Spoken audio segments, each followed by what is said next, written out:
Hi friend! Hi Mamshi! Great afternoon to sa Philippines. For the other countries watching our vlog, so good morning. Whatever your time zone there. Good afternoon, good evening. Thank you for watching. So let's study God's Word. So ang didakin natin today is, who is Jesus to you? So yung Bible verse is from Luke 9 verse 20. But what about you, he asked. Who do you say I am? So, Jesus was asking his disciple, diba? Kung sino ba do you think he is, no? So, the one who wrote today's story is L. Silvestre. She's L. Silvestre. Namesake pa ni L natin, our baby L. So, sabi niya, she grew up in a religion but not with spirituality. So, since she was baptized as a Catholic and raised as one, she was enrolled in a Catholic school. So, it looks as if she was religious. But, sabi niya, she only came to know Jesus when she was in college.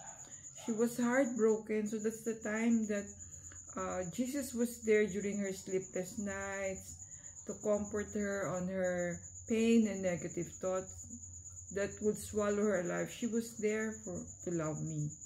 So, nagkaroon siya ng profound faith in the Lord. So, sometimes, during our,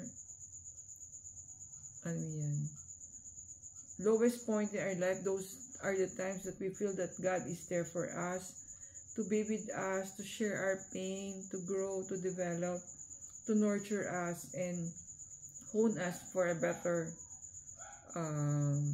future, for a better life, no?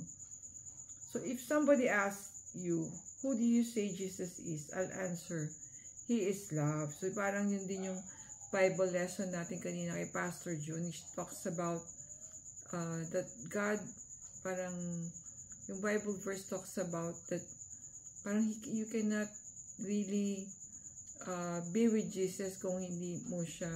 You will not learn to love kasi He is love, no? So, yung reflection natin, faith is unseen but felt.